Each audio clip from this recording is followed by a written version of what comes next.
Guys, welcome to the Garage Built Podcast. This episode's going to be a heck of a lot different than some previous episodes we've had, and I'd like to welcome my guest, Josh Davis. Josh, how you doing? Thank you for having me. This is crazy times. I It can't even believe. is crazy times. So, just a little context of how I know Josh.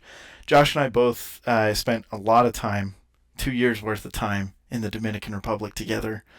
And, Okay. que lo que? Just throw one of those up for the Besides. fam. Yeah, tú sabes. But when we got back from our missions in the Dominican Republic, I Josh was kind of all over the place. Just correct me if I'm wrong here. You did quite a This is lot of great. I love to things. follow this. You took Utah State.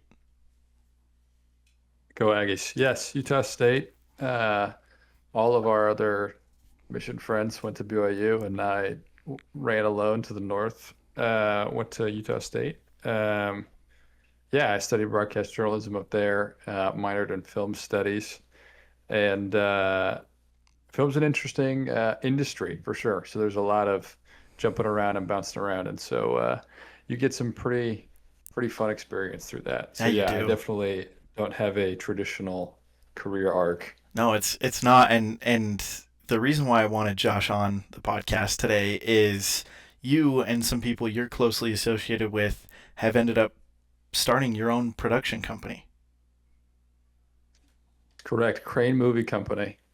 Follow us on Instagram or just don't. That's It'll fine. it'll Either be way. linked below either Shameless way. plugs. But I wanted to have Josh on because starting a production company is so different than any other business that I've of the entrepreneurs I've talked to. It's so different from your standard any sort of business. It's a whole different industry. It's a whole different league than starting an e-commerce store or a service business or doing photography, right?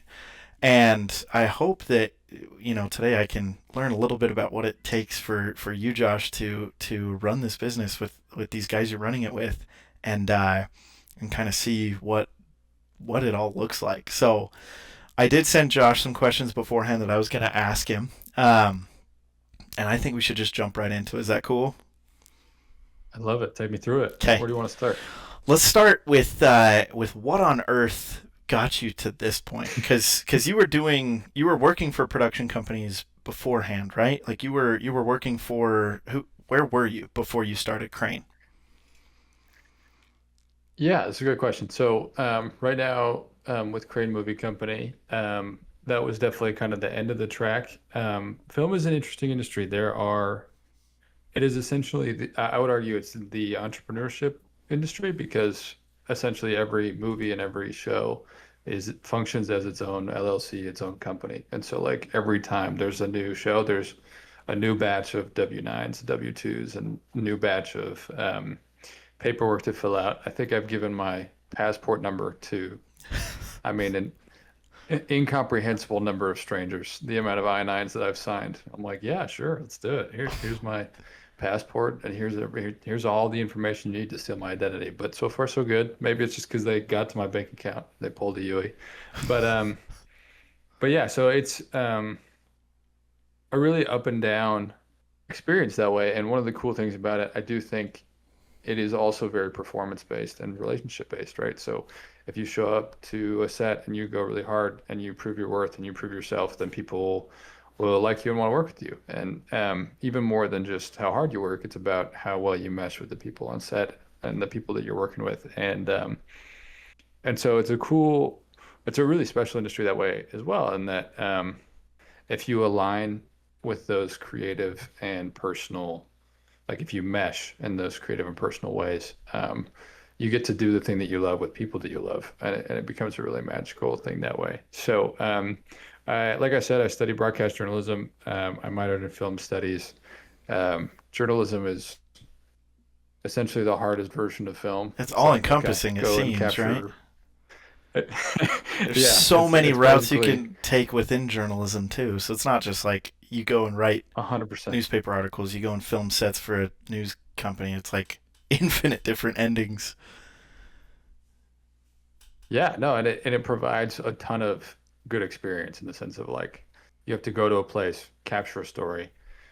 write the story, shoot the story, you interview the different components. I'm saying components as if it's not people, the different people, right, that are a part of that story. And then you on top of all that, there's like this looming deadline timer that's like, by the way, you have to edit this by X time during the day. And so um, that set me up really well for film production in the sense of I really had a sense of urgency from that. And I went from there and I took a part-time job um, working as an associate producer for a corporate video place. And then I went, um, while I was doing that part-time, I was also freelancing on all sorts of different commercials, all sorts of different most of the commercials that I started to PA on films and then kind of started helping out with films in all sorts of places. And then I actually went full time at that corporate video spot as a production coordinator and got so miserable doing it that I quit and went freelance again for a couple of years and have kind of ended up here, which is that I like working on films. I like creating those Yeah. stories and creating commercials and the kind of slogan that we have as Crane Movie Company is to just help everybody make movies. And even if it's just like a short PSA Yeah. video or whether it's like a full funded commercial Yeah. or it's a low budget feature, just making those things come to life. So It's so cool.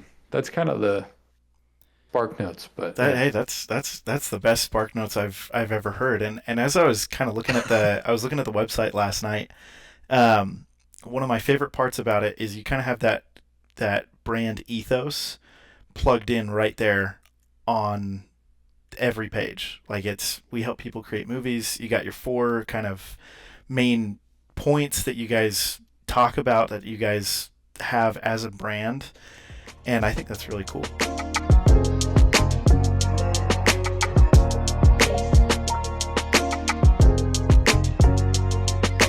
This podcast was brought to you by Legend Outdoors. Now, this is Legend's power bank, and I literally have started carrying this with me everywhere I go. It is the ultimate in business owner saving technology, okay? It's a really funny way of saying that, but if you are out and about, if you're in sales, if you're in business, if you're in production like Josh is, if you're doing anything that involves technology, be that a phone, an iPad, a camera, whatever, headphones even, this is going to be your brand new best friend because not only does it have every type of charger you can imagine from USB-C, old USB, mini USB, lightning cable, Apple Watch charger, magnet charger. It also has flip down stands and tons of battery life that's going to literally save you throughout your day. Listen, the amount of times that my phone has run out of battery because I'm taking too many pictures and videos and it just gets drained and is then saved by this thing right here. It's literally the best thing I've ever spent my money on as far as saving my skin. So pick one up. You can use the link in my bio to pick one of these up or anything from Legend Outdoors and Legend Supply. And you get $5 off by using my link in the description below.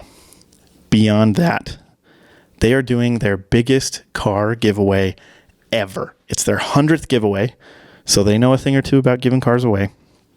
But this one is extraordinarily special because they're giving away a 911 GT3 RS 992.2.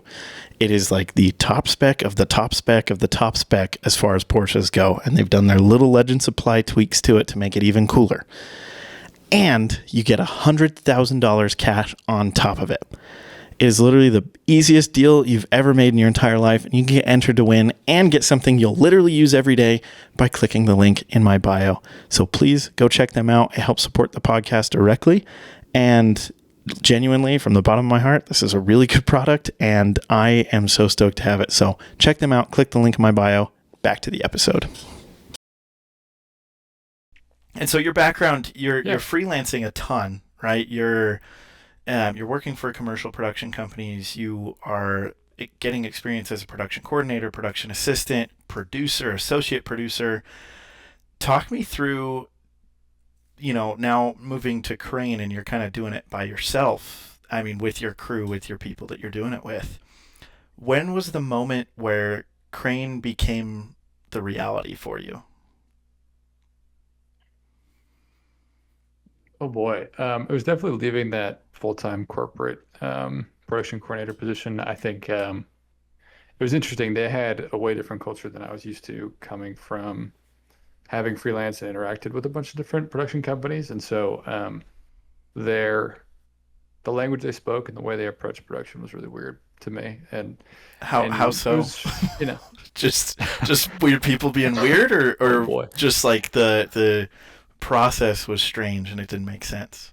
good question. I think, and maybe this is the entrepreneurial spirit, man, if I can land the plane on that word, but Dude, that I literally the said that in my entrepreneurial trailer episode. spirit in me. The word Yeah, entrepreneurial, I've had to like practice saying it because it's the freaking who decided that was the word we needed to call this. it's a tough one for you. You're gonna have to nail that over and over, I'm right? You freaking gotta, doing the you're like podcast in the and mirror every morning. You have I like a gotta little sticky practice. note on your mirror in the morning. You're It's like like got the entrepreneurial spirit. phonetic sound out of how to say entrepreneurial. Yeah, for real. Oh, see, but you nailed it that time. See, There I you did. go. I've been You already got practicing. it. That's what I'm talking about. This is the stuff. Um, but I think part of being having that spirit is to hate middle management and to hate slow processes. And it's the Yeah. honestly, it's one of the coolest parts of production is that like cutthroat's probably not the right way to say it, but it's just true, which is like, look, we there's not a lot of time in production with the budget and the timing that you're usually working with to be like, let's sit around and decide by committee. It's like, look, we gotta move on Boom. locations, on talent, on all these things, and you Yeah. gotta decide and go. And so the pace of corporate video that at least at the place I was at, I'm sure that there are different in-house production stuff that are better and worse. But where I was at, they had a lot of the people who worked there never worked freelance. They had always worked in-house at this company, and so they had kind of their own language and their own way to approach it that Got it. was inefficient and kind of weird to me. And I would be like, well, the scariest moment I think in film there's this thing called a call sheet, which is just like a list of everyone who's supposed to be at a shoot and where they're supposed to be and what time they're supposed to be there. Pretty straightforward. And Well, seemingly early, straightforward. well, and yeah, early in my tenure there, I was like, cool. So like, is somebody putting together a call sheet for this? And I got it like, what's a call sheet? And they had just been sending like an email that was like, be there at 8 a.m. And I was like, this is like all of the parts of my brain were going a little crazy with It that. it So reminds me. There's a video. I don't know if you follow this guy on YouTube, Gus Johnson, but he's pretending to be every small budget like college film shoot ever, and yeah. he's going through all the like the call sheet that he didn't send out. He's like, oh, our main character didn't get the text message that he was supposed to be here at 11, so he's 4 hours away and we need to wait for him to start anything, so you guys can just, I don't know, sit around for It's four so brutal. One hours time, the worst thing I've ever done, I left a, there was this PA we reached out to, and I left her off the call sheet. Like I just forgot. It wasn't Yeah. intentional, and I didn't end up emailing it to her. I still remember her name, Tina. Tina, forgive me. Shout out Tina. And she didn't come, and I was like, man, where is she? She's slacking. And then I like went You and followed up realize on that you didn't myself, do and I'm it. like, she's not Oh slacking no. at all. I'm the one who's slacking on You're this. like, oh jeez. And no, it's worse. You think that was the end of the story. And her boyfriend was on set. Like her boyfriend was working with us and was there. And I had 100% left her behind. And in my head, I'm like thinking all these mean things. And no, it's None of just it's true. he was there just probably thinking like this idiot. He'd like ask me anyway. So there you go. Dude, there you go. So it kind of became, Crane at least became real when you started to realize, you know, if I do this, if I'm a classic entrepreneur trope, like if I do this, I know how, I know what it takes, I know the steps. I do this for me, I can do it efficiently, I can do it how it should be done, theoretically. Is that kind of the process 100%. you went through? Yeah, there's also this is a really funny.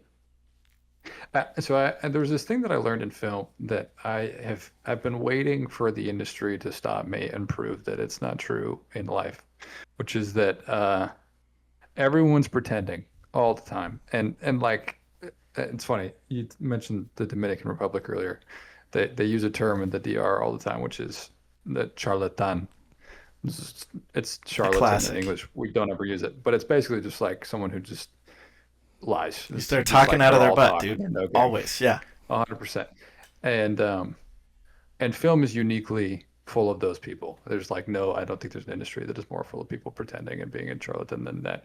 But so people just lie. They're like, yeah, I can do that.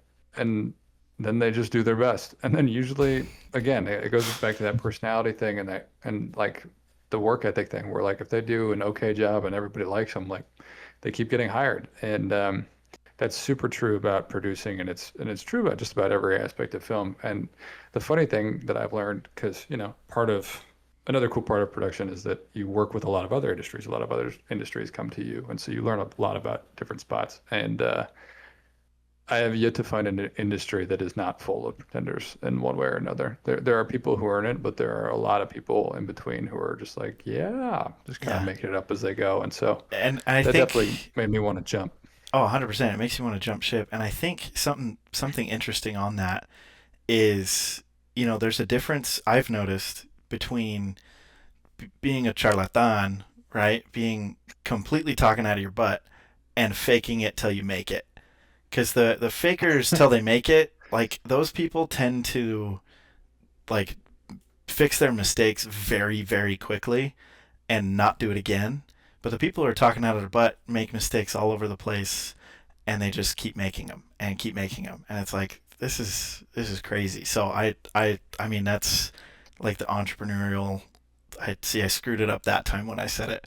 That's like the mindset. No, that felt Every good. that you thought it No, was don't good. slide. That Okay, was great. but it I was liked it. it. That's kind of the mindset that all of them have. It's like these people I'm noticing. I was talking to this realtor.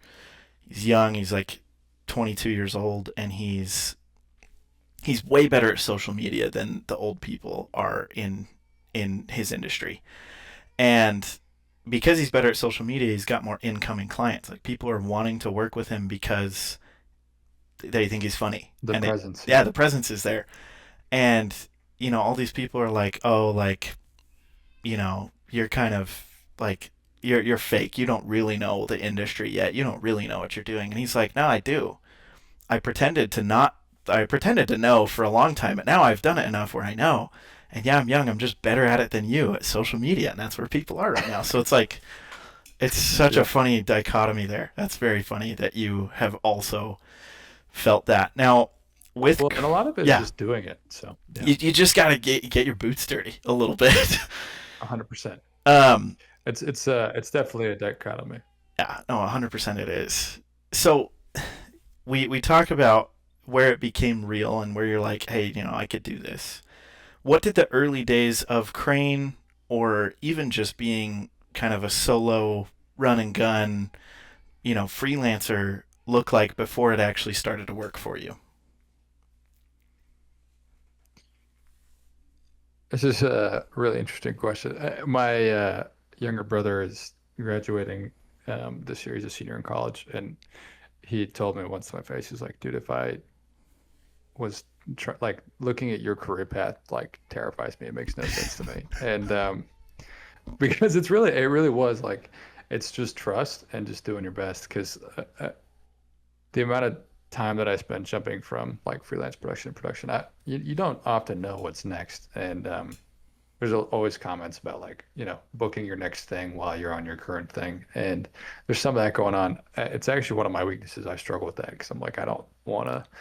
There's a balance between marketing yourself and selling yourself. And Right. I don't know. I wanted my work to speak for itself, but that is something that I definitely would say to people who share that mentality of like, well, I'm just gonna let my work speak for itself. Is like part of the work is whether they want to work with you and whether they like you. And so making sure there's a looseness there. I think the early days were a lot of relationship based work and a lot of like taking what I knew from working in live television and working in broadcasting and putting that into practice. And then a lot of the people I met there, honestly, also worked in film. And so then they would connect me with opportunities. And it was really about, okay, did you show up and did you do your job when you're at your place? Did you connect with people at that place? And based on those connections and that work, I would get more work. And I actually incorporated as Crane Movie Company pretty early on because there's some strategic advantages to it being an LLC when you're getting contracted as Yeah. opposed to being just an individual or W-9. I'm probably mixing up those tax terms. Somebody's listening, No, like you, there's an accountant somewhere IRS who is just like, went like, dude, excuse it's not me, a you did W-9. what? Yeah, no, What like, paperwork? they're like, did you say a W-9? What was that? That I might You have the did paperwork what? wrong, but Yeah, dude, if the IRS had shotguns, we got a whole nother thing it would coming. be But bad. anyway, the but so yeah, I mean, it was really just amassing those relationships and amassing a track record of work. And I keep saying work. So like that means I did every role. I mean, I Yeah, was doing production assistant, which is like the obvious entry level way. But then, I was also in broadcasting. I did cam op, and then I was even a technical director all the way across the spectrum. And um, I on set, like I was doing everything from art department to gaffing and gripping, and then all like occasionally directing my own stuff with some of those people. And there's actually this really inspiring YouTube. It's on YouTube. It's not a YouTube. It was at South by Southwest. There's this director, Mark Duplass, and he gave this kind of instruction for indie film that was the advice encapsulated was essentially like the cavalry's never coming. You have to build your own cavalry to like make your career in film, and you have to build these relationships and build your yeah, cavalry, and you do it together. And that was definitely what like the early days looked like. Is like building that cavalry, like making friends with people that would right. eventually want to help me on short films, want to help me with certain things. And as you build those relationships, they get you opportunities, you get them opportunities, and it just kind of snowballs. And a lot of it, every entrepreneur seems to go through this stage of kind of like you, where you're doing all of it yourself, and it takes a lot of personal inputs. It takes a lot of, I've got to go get my hands dirty, for lack of a better term, and like get all this done. And for those of you out there, he's using a lot of like production terms, like you're talking lighting, your audio, making sure the equipment's Yeah. there, recording it, you know, post production. I'm sure you're a ton of that you're involved in, and just all these little things that you have to do, and then you get to the point where you're working with these other people on these big sets, and you're kind of grouping them together. Like, hey, you're really good at lighting. You're really good at sound. You're super good at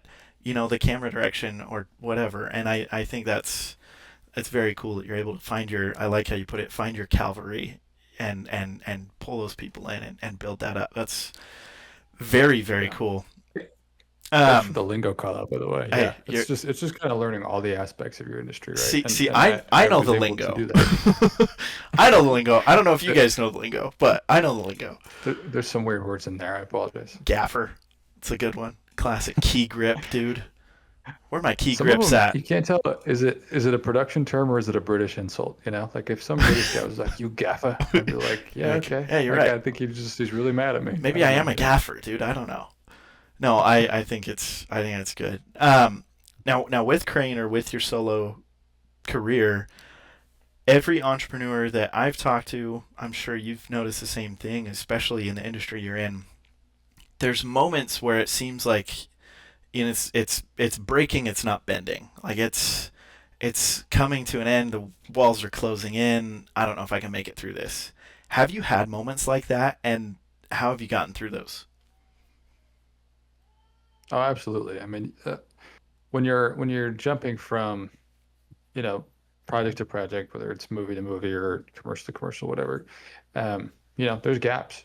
And the scariest thing in production, particularly, man, maybe I gotta go to a speech pathologist or something. My enunciation is Hey, aren't you in failing film, me, dude? What are but you talking? Oh, I'm just kidding. you'd think, right? You'd think. Um, but when you're jumping from thing to thing, like it tends to slow down during the holidays. Like nobody wants to work over Christmas, so No. there's like, why would we schedule our commercial shoot in December? That would be a disaster. And so, um, there's just prolonged moments where you have to think about, okay, like this is part of the deal, right? And this is part of making that work. And it definitely stretches you. You learn how to budget your personal life, not just Not just your your film budget. productions. You're like, oh gosh, I need to save some money for ramen. You're eating a lot of 4 for 4s, depending on your run. A lot of bad quesadillas. And but the key there honestly is just to keep turning to people. I have been shocked and amazed at how it wasn't the people that um I did my best work for necessarily. Like there was some times where like I would work on a really cool set and I did what I thought was a really good job or I did my best. And, I wouldn't work with those guys again. They just went in a different direction. Maybe it was a personal thing, like we didn't mesh on energies as well. But how the people that I did mesh with the best, and when I'm in those moments where I'm like, this is feeling like it's breaking, and reconnecting with people that I got along with and that I knew were really good people to work with and that I really liked and that we had a good time together, that job opportunities would just come out of nowhere. That there would be things that even if it wasn't keeping those tabs, even just doing that, Right. um, would lead to opportunities later.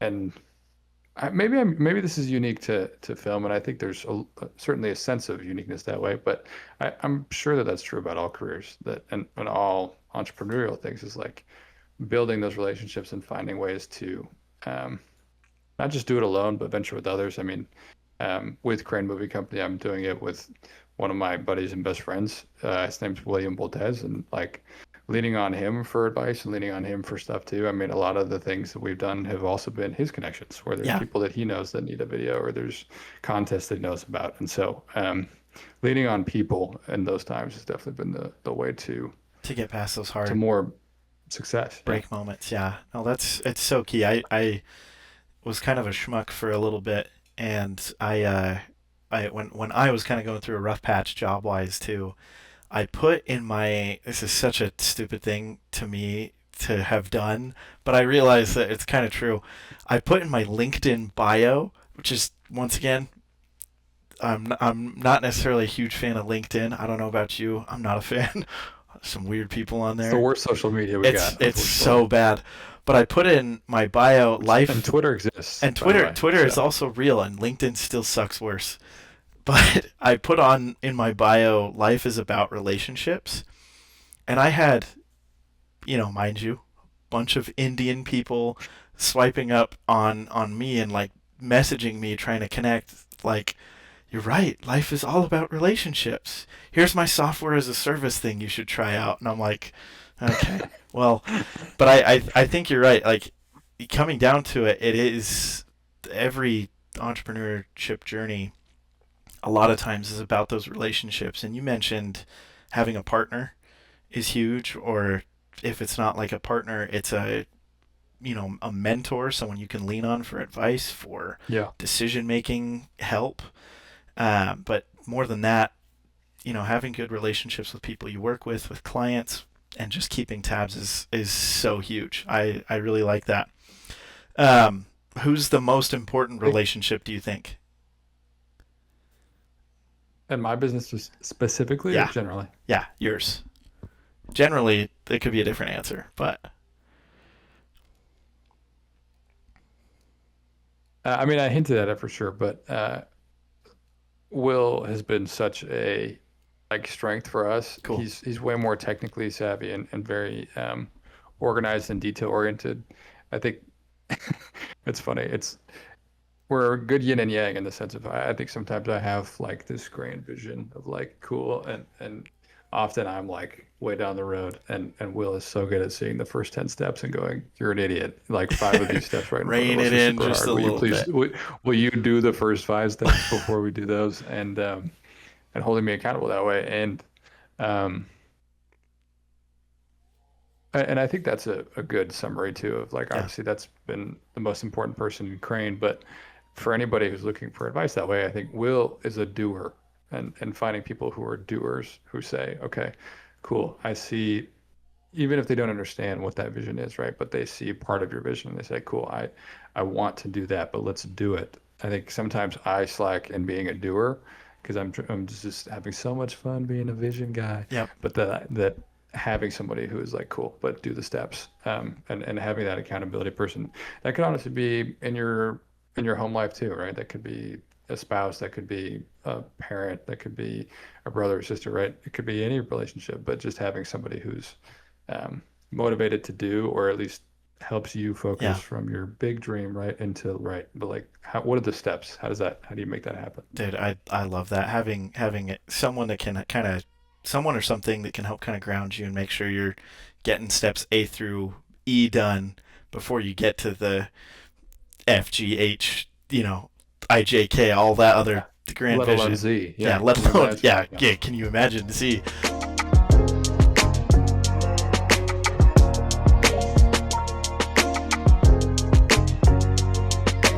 okay, we're all business people here. How many of you have had this box get delivered to you and it's chock full of business cards and you're carrying this around with you? It's in your car, it's with you all day, every single day. Me. I've been one of those people before, and this is bulky. It isn't too memorable. Everybody's got a business card. It's fine. Put these in the contest jars at your local coffee shop, your local drink place. Do that with these. But there is a much better way to do it, and that better way to do it is dot. So if you guys have seen me wear this wristband, or you've seen me have this in the background, this is the dot card and the dot band. Now, it's as easy as this. Check this out. All I have to do is I'm talking to somebody, I'm networking, whatever, we're having a conversation. I want them to have my information, be that a customer, client, a guest on the podcast, doesn't matter. They take their phone, they tap it to my wristband right here, and essentially all it does is it comes up with an RFID scan. See it right there? Tap that, and my entire contact page is right there ready for them to download. They can see my cell phone number, all my YouTube links to the podcast, to social media, my resume, whatever they want. I have it right there for them. And it's as easy as tapping their phone on your wrist or on a card. So if you want to network better, if you, like me, have found that carrying around business cards everywhere is not the most memorable way to market yourself or to network, trust me, it's not the best way. This is a new and way better way to do it. So check out Dot. Their link is in my description below. Dot is super, super cool. We're super stoked that they get to support the podcast because they're a genuinely good product that I use, once again, every single day. I'm rocking the wristband. It helps me a ton, especially when I'm out and about and I want to meet people. It just makes my life so much easier. So check them out. The link is in the description below. And now back to the episode. I've heard a lot of people describe, film and production, and I mean advertising and all these different things that Crane is a part of. It's not a one man show. There's no one man band aspect about it. But some people, I think, both online and kind of just on social media and even just in person as you're talking and asking them like, oh, what do you think it takes to make a movie? They say, oh, you have to have a story and a camera, and boom, you can make it. And like to a certain degree, sure, but I feel like a lot of people have misconceptions as far as what production actually takes. So the question to you is, what do you see people believing about production, and what's the reality that you've seen since you've been doing it? What an interesting time to ask that question. It's funny. There are a lot of people who have a lot that they want to say about the movie industry right now. A lot of people think they're super smart. On one side of the spectrum, you have people who are like, all we're ever going to enjoy is movies made by human beings. And then on the other side, they're like, we're going to replace you all with a technology so great you can't even comprehend it. Um, but I do think that storytelling is the gift there and not so much the craft. I know a lot of really talented DPs. DP is a cinematographer, like people who can make beautiful images. Um, and I know way less people who can tell a really cool story with those images. And I've been really fascinated. There was a film made recently called Obsession, and I didn't see it because it's a horror movie and I'm a wimp. But it's made by this guy who does these really goofy, funny YouTube Curry shorts, Baker, and some dude. of them Yeah. are pretty Curry Baker. And some of the productions are like pretty well made, and some of them are just not. Like they're just like shot on iPhone, or they're just like a very low key idea. And there are funny ideas that he fleshes out, and there's a whole video that you can watch, and just like, oh, that's a funny idea, and then boom, you have this 2 minute idea fleshed out, and you laugh at it, and you move Yep. on. But that's really good storytelling, and I think where people are missing on a lot of their critiques and their thoughts about the movie industry, um, and the movie business is telling a story is not a new skill. It's something that people know how to do. But some of the funniest people doing it right now aren't doing it the way that has been traditionally done, because that Yeah, it's traditionally done system is unconventional. goofy, and the film industry is set up super rigidly to protect jobs and to protect the people who are already doing them, and it's getting pretty well table flipped by these people who have, I mean, we have access to cameras.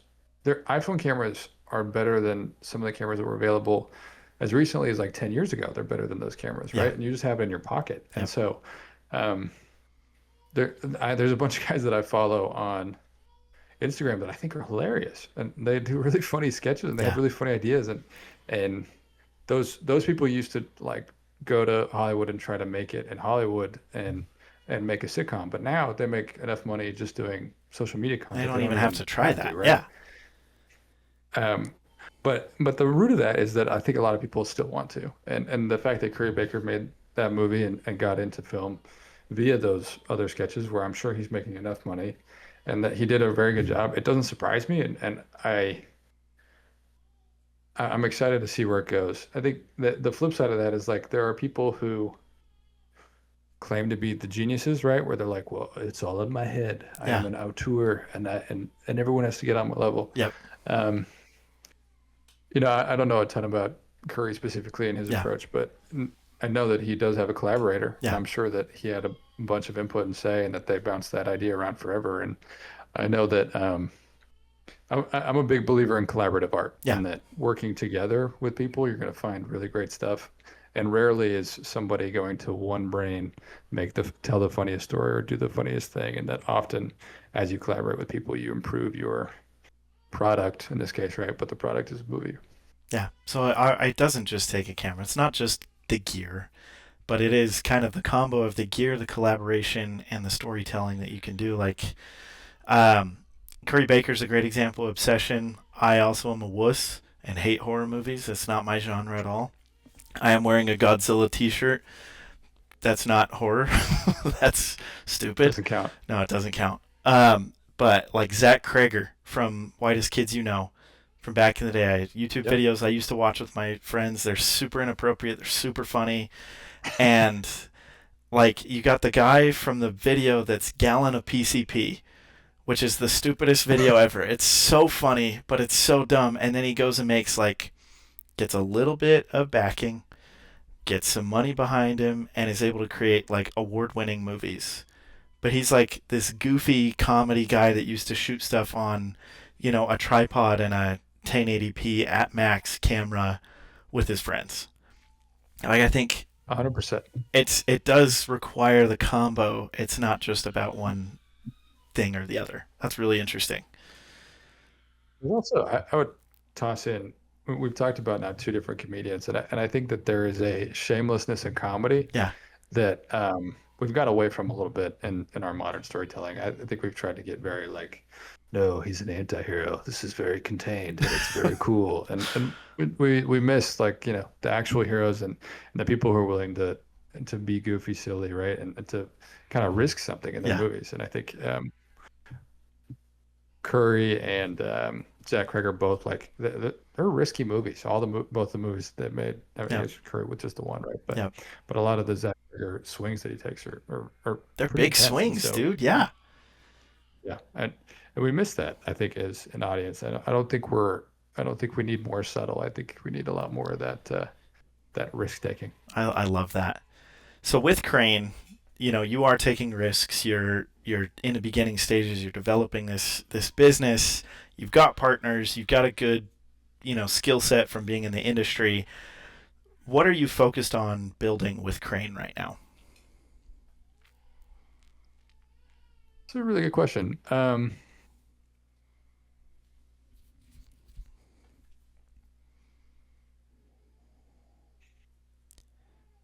I imagine it's not I'm just a production company, right? It's maybe bigger than that. Yeah, I mean, look, you've asked the vision guy a vision question, so now I'm like, how do I contain all of my thoughts? Yep. But Condense it. you you I'm in my late 20s. It's the time for being existential, and I've thought a lot about like, what do I actually want to be doing, for my whole life, and like when I'm in my mid to late 50s, when it's like things are slowing down, like what do I want to have done? What do I want to be doing? And making cool stuff is so much fun, and making memories and friendships as I do that along the way um, is a priority for me. It's what I want to do. That's what I enjoy doing. And making cool stuff sounds really dumb on its face, but making stuff that helps people and showing people,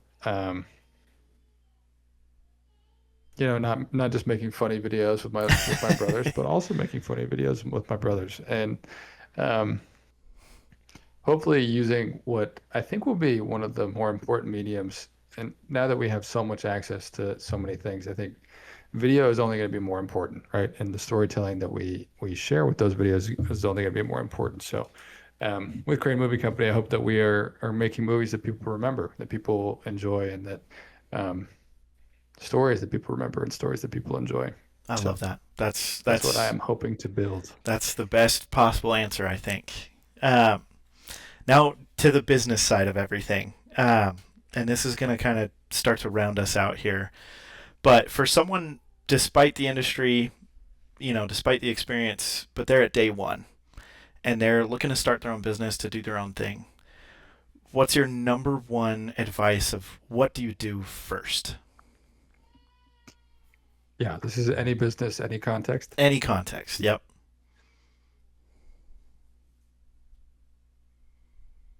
Um, the first thing you should do is find people who will do it with you, and you should not do it by yourself. You kind of mentioned smartly a mentor. Could be a mentor, could be a partner, could be, a team that you assemble. Uh, there's no reason to do it alone. I think it's funny. I feel like the more distance I've gotten from my college experience, the more I realize like I learned some valuable skills, but really I met a bunch of really important people that I still interact with and I still connect with, and Yeah. that have helped in building this business and building a career, right? And so, building that cavalry is the first step of any fight that you're going to have and any business that you're going to have. So there are, especially with the new AI tools that we have, Yeah. there's so much development and so many cool things that someone can do just in their living room, right? Yeah. I think I saw this thing that there's more one person millionaire companies than there have ever been Yeah. because somebody just made something with Claude Code that was exactly what a bunch of people needed. Just a And little bit of that's vibe that. coding That's and super a cool. $1 million business. It's crazy. 100%. But but even if you just have five people in a room and they can just give you feedback on your idea or just help you think of like other features or other products, or even if all five of you are all starting your own like one person, Yeah. one product thing, and you're just working together on each product, right? Giving feedback. Um, it's going to be more fulfilling and it's going to improve the quality of your product, right? I don't think that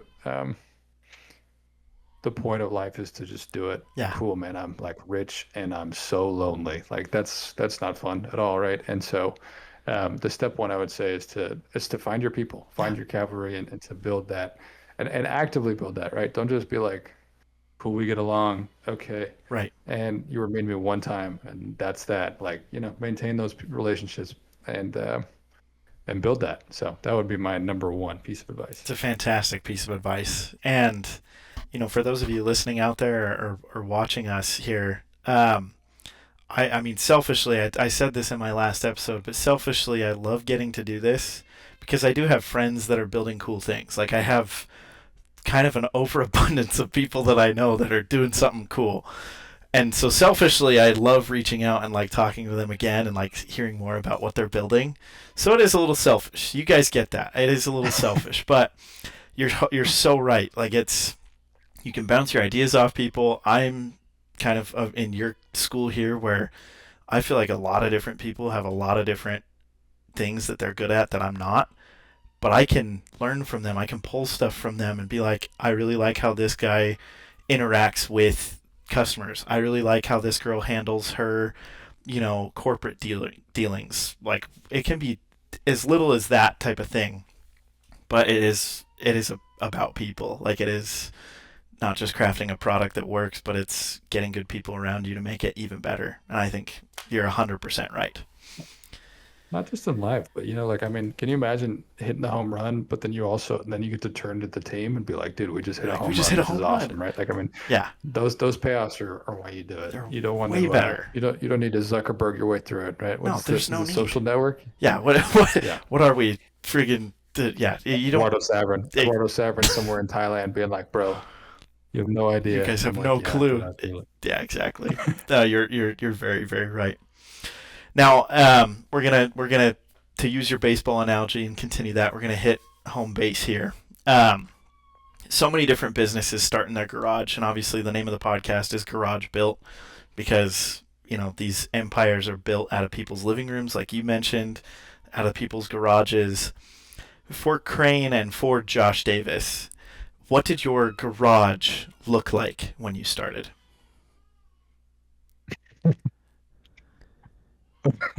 Trying to remember when I got this poster. So there's this scam.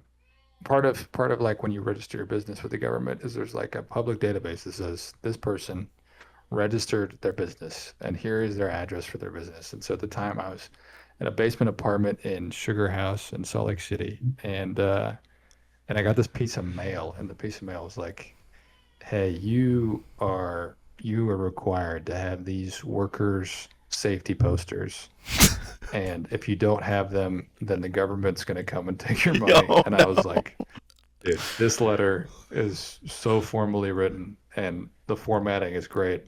And it looks 100% like it came from the government. It must be from the Talk government. about And so they're production like, give me value, a hundred man. dollars. And I said, all right, I'll give you $100 for these posters. This makes a ton of sense. And the posters came and they were huge. And I had them and I literally hung them in my room. I That's had these two like amazing. just preposterously ugly posters that were in my room. And then I was actually at like a networking event for film, and Yeah. they were like, yeah, also be careful right after you incorporate, you're going to get a letter for these posters. It's a scam. Don't do it. And I remember sitting there in that room and being like, it was me. Oh They no! got me. So if you registered your LLC, if you're about to register your LLC, listen to me very carefully. Don't pay $100 for posters. You do have to have them, but you can print them for free and on an 8 by 11 paper, and it's fine. All that to say, I was in that basement and I had that poster in my room, and I remember me and Will bought an Aperture 600X, and a C stand and a couple light bars, and they kind of sat in the corner of my room. And when we'd do stuff, I would drag it up the steepest basement stairs in the world all the way up so I could put it in my car. And I quite literally, I was worse than a garage. I wasn't even a It garage. was a I was basement. in like a prison cell. Oh, I amazing. had prison cell windows that are like, when it's like the Yeah, little, it's just at the very tippy top. a They're little like, too high for you to look through. please, Yeah. can I see supply today, sir? Pass me my food through the window. I had those. I was in a crappy basement with some of the scariest brown carpet that to this day I'm still wondering if that was its actual color or if it's needing to be cleaned that bad. So Well, I made it from there into an average looking apartment. So if I can do that, you too, listener, you can get out can of make your it out of the garage. garage. No, that's fantastic. I did you take a picture of the posters in your room ever? I'm sure I have one. It's probably in the background of a lot of just regular personal photos. Because I mean, when I tell you large and abhorrent, like I don't think I'm doing it You're justice. not Like talking it's about like is it like as large as this one on my back wall or it's probably as big as like your two. Are those cars, by the way? You just have a yes. bunch of cars behind your head. Yes, I do. Well, we can debrief that later, I guess. The listeners are probably caught up on that. But like as big as those two cars The right display's there. It back was like here. that Okay. big. It's Cool. huge. Bright red. Utah labor laws. I'm like, man, thank goodness I have these. Can you imagine if people didn't know about their labor rights. Their labor Anyway, rights. Like you were entitled to $7.25 minimum wage. Oh yeah. yeah, and respectfully, any girl who came to my bedroom was like, "Who are you letting in here? Like, what's What's going on the here with these labor?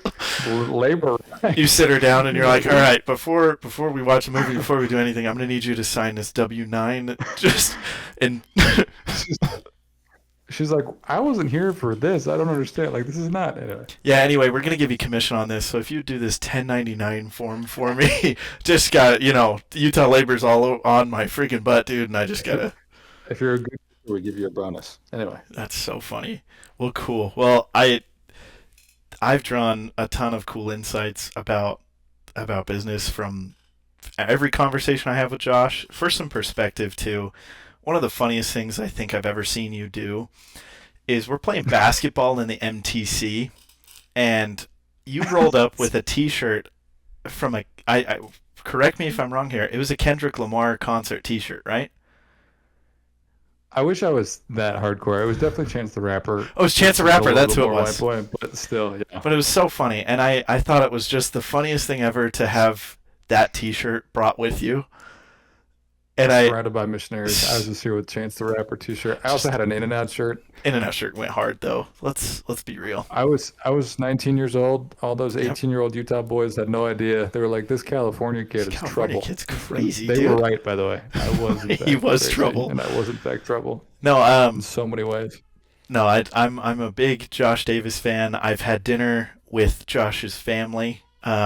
I remember your brother took us out to the garage. It was me and That's my wife. true. We're at your parents' house in Valencia, California, or Santa Clarita. It Oh was wow. it was a very very long time ago, but we're at your parents' house. They're making tacos. We're chatting about funny Josh Davis stories from the mission, and your little brother is like, "You guys want to see my throne?"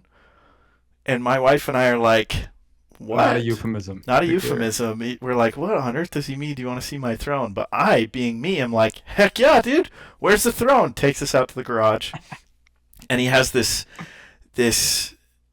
I'm trying to think of the He words made this, here. by the way. He handmade hodgepodge throne for Dungeons and Dragons, and Did did it have the sword in it at it the time? did have the sword in it. And he drew the Yeah. sword So out, and he just to was like, picture, "Check this out."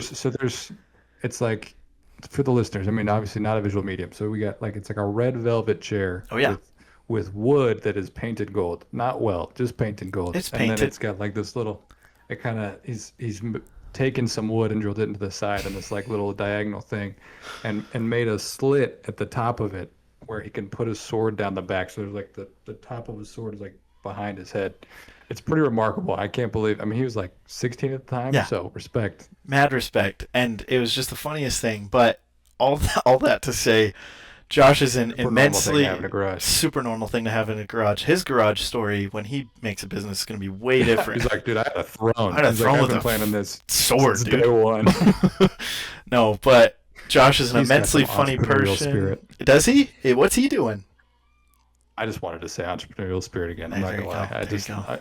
there, Shout out Josh's brother. No, Josh is an immensely funny person from a very, very cool family, and I super appreciate you jumping on with me today.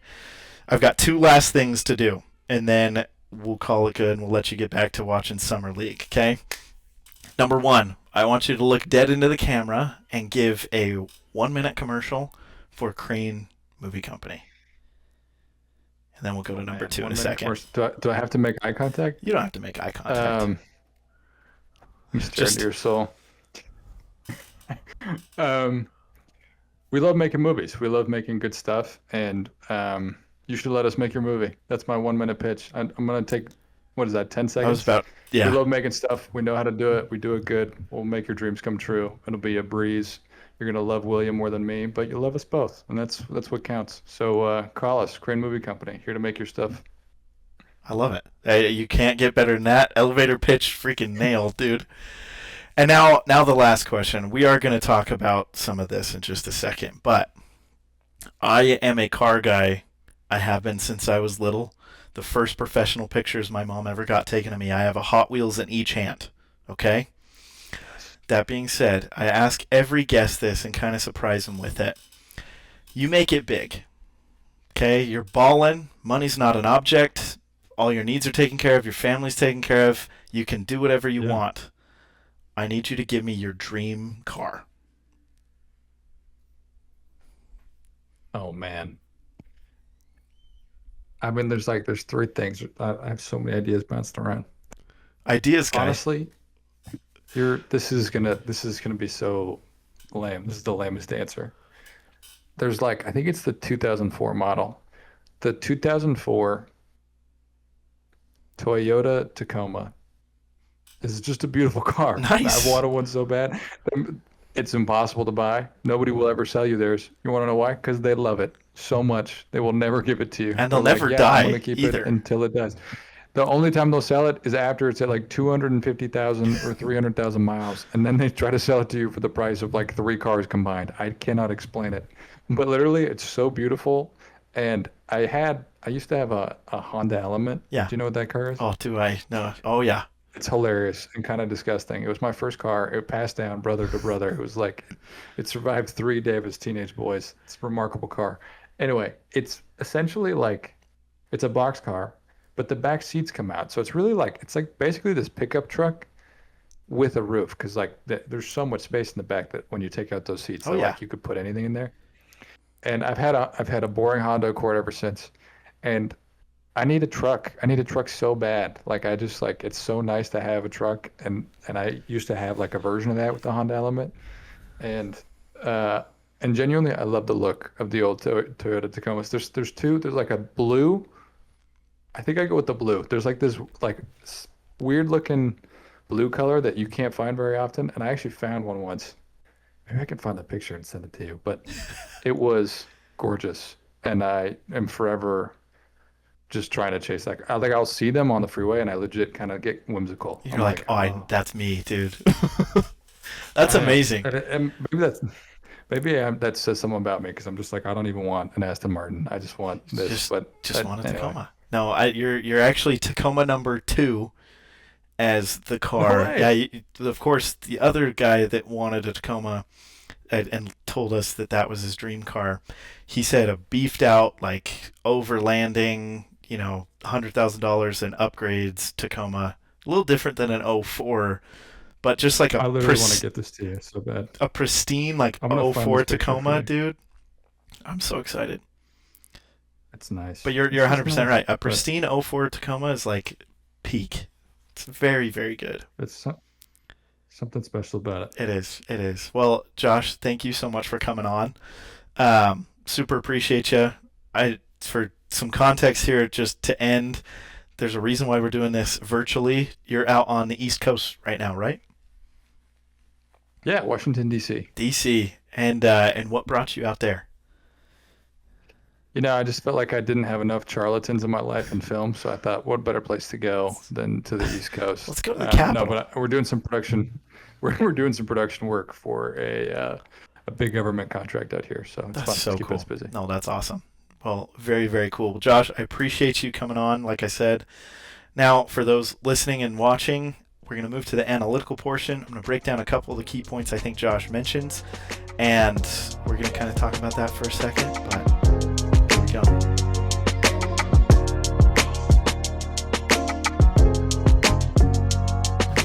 What a funny dude. Josh is such a funny guy. He's so smart. He's obviously one of the best people out there, and I'm so excited that he's doing his own production company.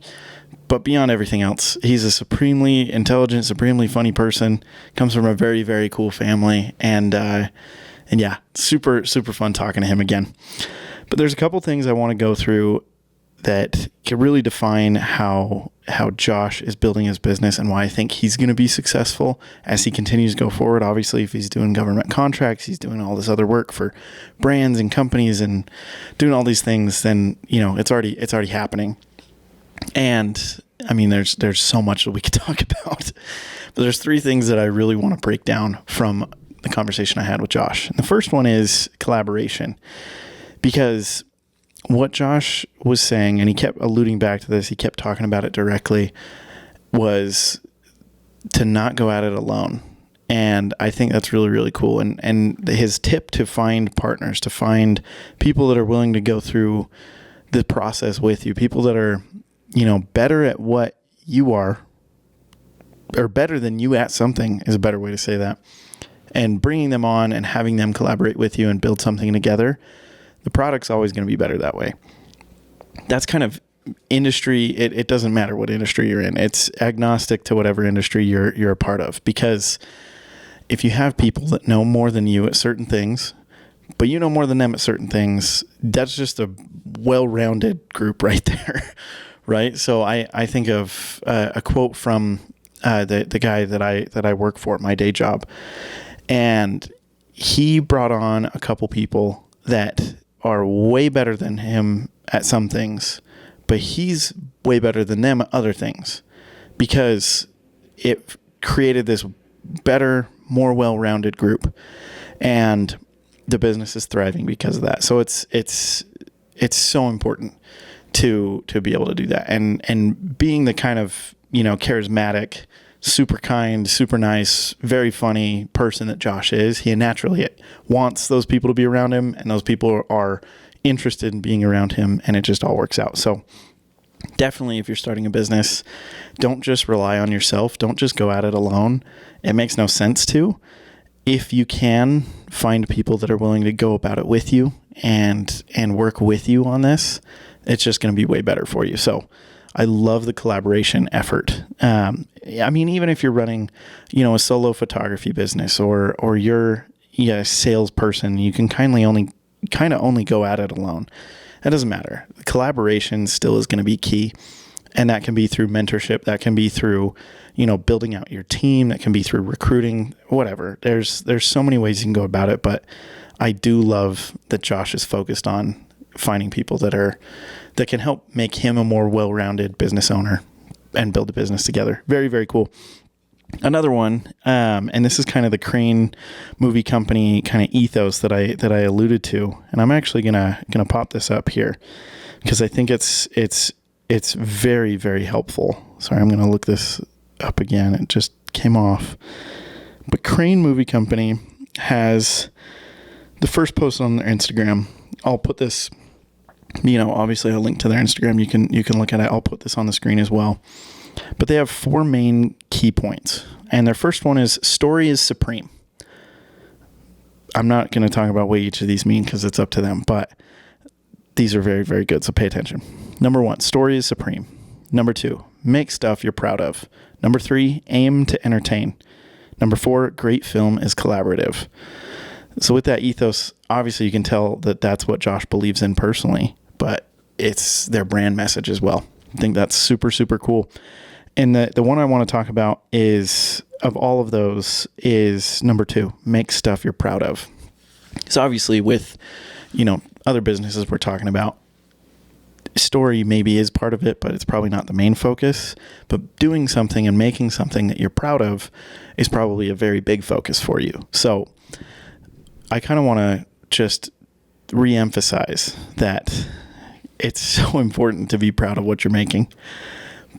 And if you're proud of what you're making, the odds that your product, your service, your company is going to be better and higher quality because of that and more valuable to people skyrockets, right?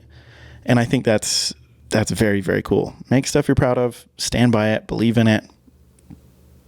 Listen, people can judge all they want, but no one really cares until you're doing something great, right? And then people notice. And there's this meme that keeps popping up that's, my friends and family, when they see what I'm doing, and it's like a guy starting a business. I've said this before, and they're like, oh, like doubting, and what are you doing? Like, you're throwing away your life, yada, yada, yada, yada.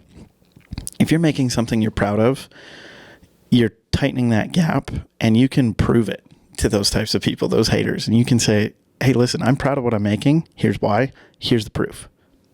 So what are you going to do about it? And it's, not that you need to like shut those people down, but you do sometimes need to shut those people down. And that's how you do it. You make stuff you're proud of. I think that's crazy, crazy important. if you don't stand by what you're doing, your customers won't believe it. And the people you're working with won't believe it. And your crew and for Josh, his whole production company, there's like 8,000 moving pieces in a production. None of them are going to believe it either. So why do it at all? Okay. If you believe it and you actually make something you're proud of, the product's going to be better. Super love that. I love that that's like built into their brand.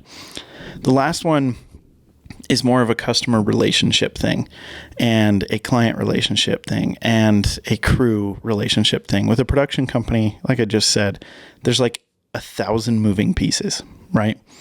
So many things that could go wrong. There's also so many things that can go right. If you picture you get to the end of a movie and you see the hundreds and hundreds of names in the credits of people that were involved in making this movie, it takes a lot of coordination. And one of the things that Josh and Crane do really, really well is having the relationships with people. And he mentioned, post podcast with me personally, and then within the podcast that we recorded, that one of the things that they're focused on is relationships with people, and how nearly every part of their business from the very beginning started with a relationship that either he had, his buddy Will had, or some combo of the two, or people that they knew from working on other sets, or, their solo time as, just solo gunning it, freelancing, whatever they were doing. Those relationships really did matter and really came back to be very important for Crane's development. And so for you guys too, watching, don't write people off quickly. Maintain relationships. You never know when something's going to play out in your favor. One of the things that I really like about certain people that I work with is, and this is a quote that I'll never forget and has put itself into my vibe and everything I am, is you'll never be embarrassed on my end. Someone said that to me. You'll never be embarrassed on my end of the business.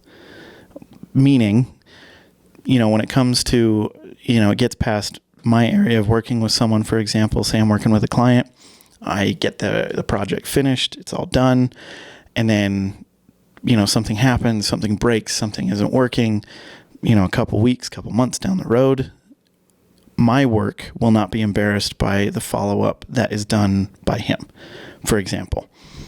And, he's always going to make sure that someone is taken care of, that they're not going to think less of me because of how the company is performing, for the example there. And I think that what Crane is doing is they're standing by what they do, obviously, but they're maintaining a good relationship with these people they work with through every level of it, from client down to crew, down to leadership, down to everything. And that's going to pay dividends. And people are going to remember that. And people are going to say in the future, hey, working with Crane is great. They remembered me for this. They used me for this. Like, it was an honor working with them. That kind of stuff is going to happen. And it's going to happen a lot, and it's going to happen more and more.